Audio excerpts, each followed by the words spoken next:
ফাতেমা, ফাতেমা, আমাকে দুটো লেবু দিয়ে যা তো মা। আমি পারবো না মা, তুমি নিয়ে নাও, আমি রান্না করছি। যেতে পারছি না মা, একটু দিয়ে যা না।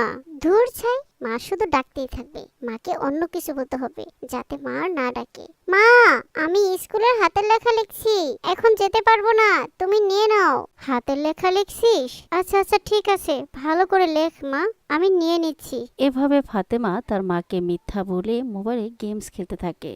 ফাতেমার বাবা নেই, মা সেলাই মেশিনে কাজ করে মেয়েকে নিয়ে কোনো রকমে চলছে। মায়ের অনেক স্বপ্ন তার মেয়ে ফাতেমা একদিন অনেক বড় হবে, তাই দিনরাত পরিশ্রম করে মেয়েকে পড়াশোনা করাচ্ছে। একদিন ফাতেমার মায়ের শরীরটা খুবই খারাপ লাগছিল।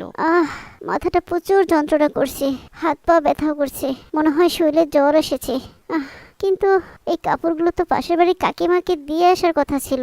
না না, এখন আর যেতে পারবো না, আমি বরং একটু বিশ্রাম নিয়ে নেই। ফাতেমা, ফাতেমা। হ্যাঁ মা, শুনছি, কি হয়েছে? এই কাপড়গুলো তোর পাশের বাড়ির দাদিকে দিয়াই তো, আমার শরীরটা একদমই খারাপ লাগছে, আমি একটু বিশ্রাম নিচ্ছি, একটু দিয়ে আয়। কাপড়গুলো আজ দেওয়ার কথা। ধ্যাত তুরি না, যখন একটু খেলতে যাই তখনই মায়ের ডাকাডাকি শুরু হয়ে যায়, একটুও ভালো লাগে না। বুঝেছি, এখন আমাকে কি বলতে হবে। মা, আমার স্কুলে দেরি হয়ে যাচ্ছে, আমি রেডি হচ্ছি, এখন যেতে পারবো না। ও আচ্ছা ঠিক আছে মা, তাহলে তুই স্কুলে যাওয়ার পথে তোর দাদিমাকে একটু বলে দিস কাপড়গুলো যেন এসে নিয়ে যায়, আমার শরীরটা একদমই ভালো নেই রে, আমি যেতে পারবো না এখন। ফাতেমা আবারও তার মাকে মিথ্যা বলে খেতে থাকে। বেশ কিছুক্ষণ খেলার পর ঘড়িতে 9টা বেজে যায়। এদিকে ফাতেমার মা ক্লান্ত শরীরে একটু বিশ্রাম নিতে গিয়ে ঘুমিয়ে পড়ে। আরে 9টা বেজে গেছে। এই বলে ফাতেমা স্কুলের ব্যাগটি কাঁধে নিয়ে তাড়াহুড়া করে স্কুলে যাওয়ার জন্য বেরিয়ে পড়ল। মা, ও মা, আমি স্কুলে যাচ্ছি। মা, আরে মা তো দেখছি ঘুমিয়ে গেছে। যাক, ভালোই হলো, জেগে উঠলে শুধু শুধু একটা কাজ দিয়ে বসবে, আমি বরং চুপি চুপি স্কুলে চলে যাই। আরে মায়ের মোবাইল, মা তো ঘুমিয়ে আছে, আজ বরং আমি মোবাইলটা সাথে করে নিয়ে যাই। এই বলে ফাতেমা মায়ের মোবাইলটি চুপি চুপি নিজের ব্যাগে নিয়ে নেয় আর স্কুলের জন্য বেরিয়ে পড়ে। কিছু দূর যাওয়ার পর একটি গাছের নিচে সে বসে পড়ে। না, আজ এমনিতেই স্কুলে যেতে মন যাচ্ছে না, তার ভিতরে আবার অনেকটা দেরি হয়ে গেছে। আজ আর স্কুলে যাব না, বরং এখানে বসে বসে মোবাইলে গেমস খেলি। স্কুল ছুটির সময় হলে বাড়ি ফিরে যাব, মা কিছু বুঝতেই পারবে না, মা তো আজ শুয়েই আছে।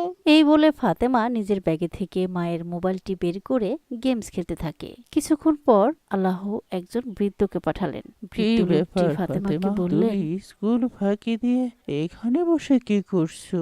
আজ আমার স্কুলে যেতে ভালো লাগছিল না, তাই এখানে বসে বসে গেমস খেলছি। কিন্তু তুমি কে? আমি আমি গল্পওয়ালা। বাচ্চাদের দেখলে শুধু তাদের গল্প শোনায়। তুমি শুনবে আমার গল্প? কি, তুমি গল্পওয়ালা? আমাকে গল্প শোনাতে চাও? হ্যাঁ হ্যাঁ, শুনবো, গল্প শুনতে তো আমার খুব ভালো লাগে। এসো গল্পওয়ালা দাদু, আমাকেও একটা গল্প শোনাও। ঠিক আছে, কিন্তু ফাতেমা, আমার গল্পটা তোমাকে খুব মনোযোগ দিয়ে তাহলে এবার শোনো আমার গল্প। অনেক দিন আগের কথা। এক গ্রামে আলামিন নামক একটি ছেলে তার মায়ের সাথে বাস করত। তার মা ছিল খুবই সত্যবাদী, ধার্মিক, পরহেজগার একজন মহিলা। একদিন দুজন মুসাফির আলামিনের মায়ের কাছে আসলো। আসসালামু আলাইকুম রহমতুল্লাহ। ওয়ালাইকুম আসসালাম রাহমাতুল্লাহ। মা জননী, শুনেছি এই গ্রামের মধ্যে তুমি একজন সত্যবাদী পরহেজগার মহিলা। আমরা দুজন মুসাফির, তাই আমরা তোমার কাছে আমাদের এই পুটলিটি রাখতে এসেছি। আমরা সফর শেষ করে আমাদের পুটলিটি দুজনে একসাথে এসে নিয়ে যাব। এই নাও মা। ঠিক আছে বাবা, আপনারা কোনো চিন্তা করবেন না, আমি আপনাদের আমানত খুব যত্ন সহকারে রাখবো ইনশাল্লাহ। এভাবে দুজন মুসাফির আলামিনের মায়ের কাছে তাদের মূল্যবান একটি পুটলি রেখে যায়। এরপর বেশ কিছুদিন কেটে গেল।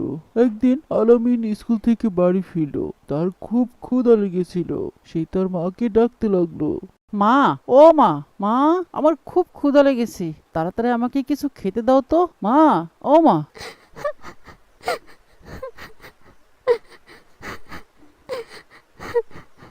হে আল্লাহ, এখন কি হবে? আরে কি হয়েছে মা, তুমি এভাবে বসে বসে কাঁদছো কেন? কি হয়েছে? কি আর হবে বাবা, সর্বনাশ হয়ে গেছে, আমি আর গ্রামে মুখ দেখাতে পারবো না। এখন আমি কি করব?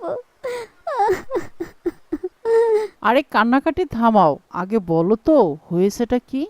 বলছি, কয়েকদিন আগে দুজন মুসাফির এসে একটা পুটলি আমার কাছে রেখে যায়। ওনারা বলল তারা দুজনে সফর শেষে একসাথে এসে সেই পুটলিটি নিয়ে যাবে। কিন্তু কিন্তু কিন্তু আবার কি? তুমি কি সেই পুটলিটি হারিয়ে ফেলেছো?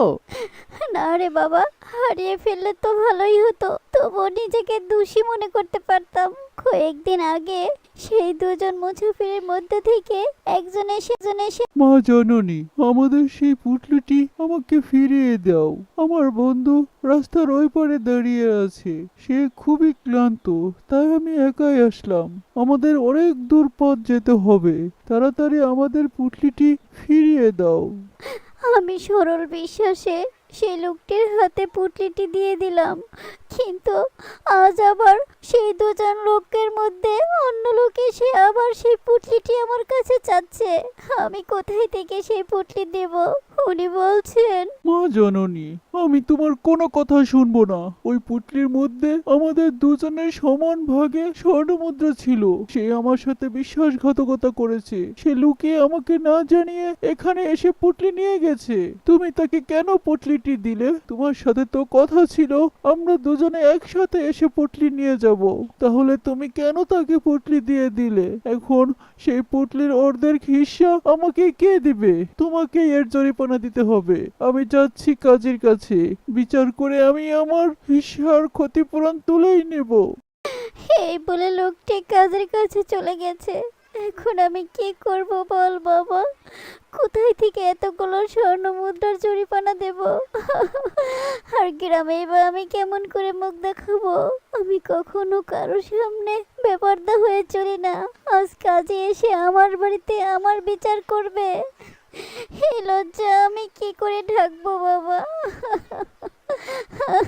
তুমি কেঁদো না মা, আসুক সেই মুসাফির, দেখি কাজী কি করে তোমার বিচার করে। এরপর সেই মুসাফির কাজীকে নিয়ে আলামিনের মায়ের কাছে আসলো। শোনো আলামিনের মা, এই লোকটি তো ঠিকই বলেছে, তুমি শর্ত ভঙ্গ করেছো। কথা ছিল তারা দুজনে আসলে তবেই তুমি পুটলি ফেরত দেবে, তাহলে ওই লোকটিকে তুমি কেন পুটলি দিয়ে দিলে? এখন এর জরিমানা তোমাকে দিতেই হবে। হ্যাঁ হ্যাঁ, ওই পুটলিতে আমার 20,000 দেরহামের সমপরিমাণ স্বর্ণমুদ্রা ছিল। আমাকে এখন 20,000 দেরহাম দিতেই হবে। হ্যাঁ হ্যাঁ, মায়ের তো তা দিতেই হবে, কিন্তু জরিপানা হলে তো দেবে। এই ছেলে, কি বলতে চাও তুমি? জরিপানা হয়নি মানে? তোমার মা নিজের মুখে স্বীকার করেছে সে পুটলি অন্য মুসাফিরকে দিয়ে দিয়েছে। হুজুর, আমার মা যাই বলুক, কিন্তু শর্ত ছিল দুজন মুসাফির একসাথে এসে আমার মায়ের নিকট থেকে তাদের পুটলি ফিরিয়ে নিবে। তাহলে এই মুসাফির একা কেন এসেছে? শর্ত মোতাবেক দুজন মুসাফিরকে তো একসাথে আসতে হবে, তবেই না আমার মা পুটলি ফেরত দেবে। বলুন, শর্ত ছিল না আপনারা দুজন একসাথে এসে পুটলি ফেরত নেবেন? তাই তো, তুমি তো একদম ঠিক বলেছো ছেলে। কি বলেন মুসাফির ভাই, কথা কি সত্য? হ্যাঁ কাজী সাহেব, কথা তো একেবারেই সত্য। শর্ত ছিল দুজনে একসাথে আসবো, কিন্তু আমার সেই বন্ধু তো আমার সাথে প্রতারণা করে পালিয়ে গেছে। তাহলে যান, আগে আপনি আপনার সঙ্গীকে খুঁজে নিয়ে আসুন, তারপরে আমার মা আপনাদের পুটলি ফেরত দেবে। কিন্তু আমি তাকে এখন কোথায় খুঁজে পাবো? সেটা আপনার বিষয় মুসাফির ভাই, শর্ত মোতাবেক আপনি এখনই চলে যান, আপনার বন্ধুকে খুঁজে দুজনে একসাথে আসবেন, তবেই আপনার পুটলি ফেরত দেওয়া হবে। এরপর সেই মুসাফির লোক কোনো কথা না বলে সেখান থেকে চলে যায় তার বন্ধুকে খুঁজতে। এদিকে আলামিনের বুদ্ধি দেখে তার মা খুব খুশি হয়। সে আল্লাহর কাছে দোয়া করতে থাকেন। বাবা আলামিন, আল্লাহ তোকে এত জ্ঞান দিয়েছেন, আজ আমি সত্যি অনেক খুশি বাবা। আমাকে তুই কত বড় লাঞ্ছনার হাত থেকে বাঁচালি বাবা। আল্লাহর কাছে আমি দোয়া করছি, আল্লাহ পাক যেন তোকে একদিন অনেক বড় আলেম করে দেন, অনেক বড় জ্ঞানী বানিয়ে দেন। আমিন। আলামিনের প্রতি মায়ের এমন দোয়া দেখে আসমানের ফেরেশতারাও দোয়া করতে থাকে। আল্লাহ পাক মায়ের দোয়া কবুল করলেন। একদিন বড় হয়ে আলামিন সত্যি সত্যি অনেক বড় আলেম হলেন। দেখেছো মায়ের দোয়ার কত পাওয়ার। আর তুমি মায়ের সাথে এমন আচরণ করছো, মায়ের সাথে প্রতারণা করে স্কুল ফাঁকি দিয়ে মায়ের মোবাইল চুরি করে এনে এখানে বসে গেমস খেলছো। তোমার মা যদি জানতে পারে তাহলে উনি কতটা কষ্ট পাবেন একবার ভেবে দেখেছো? আর উনি যদি কষ্ট পেয়ে বদদুয়া দেন তাহলে আল্লাহ তোমাকে কখনোই মাফ করবে না। তোমাকে জাহান্নামের আগুনে পুড়তে হবে। তুমি কি জাহান্নামে যেতে চাও? না গল্পওয়ালা দাদু, আমি জাহান্নামে যেতে চাই না। ফাতেমা, আমি কি তোমাকে আরো একটা গল্প শোনাবো? না না গল্পওয়ালা দাদু, আজ আর নয়, আমি এখন বাড়ি ফিরে যাই, অন্য আরেকদিন শুনবো। এই বলে ফাতেমা তাড়াতাড়ি মায়ের কাছে ফিরে আসে। আসার সময় ডাক্তার আঙ্কেলকে সাথে করে নিয়ে আসে। ভয়ের কোনো কারণ নেই, জ্বরটা একটু বেশি উঠে গেছে। এখানে কিছু ওষুধ লিখে দিয়েছি, এগুলো আনিয়ে খেয়ে নিন। আশা করি তাড়াতাড়ি সুস্থ হয়ে যাবেন ইনশাল্লাহ। ডাক্তার ভাই, আপনি কি করে আমাদের বাড়িতে আসলেন? আপনাকে কে বললো আমি অসুস্থ? কি বলছেন ভাবি? আপনার মেয়েটা না খুবই লক্ষ্মী। ফাতেমা ওই তো আমাকে টেনে হেসে নিয়ে আসলো, বললো তার মায়ের নাকি খুব জ্বর, আসতেই হবে। বেচারি পাগলি মেয়ে আমাকে ছাড়লোই না। ডাক্তারের কথা শুনে ফাতেমার মা খুব খুশি হলেন, প্রাণ ভরে মেয়ের জন্য দোয়া করলেন।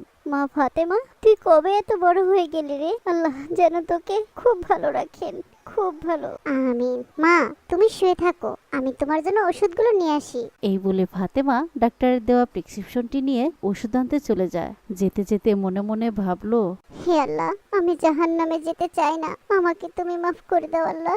আমি আর কখনো আমার মায়ের সাথে খারাপ আচরণ করব না, সব সময় মায়ের কথা শুনবো, তার খেয়াল রাখবো ইনশাআল্লাহ।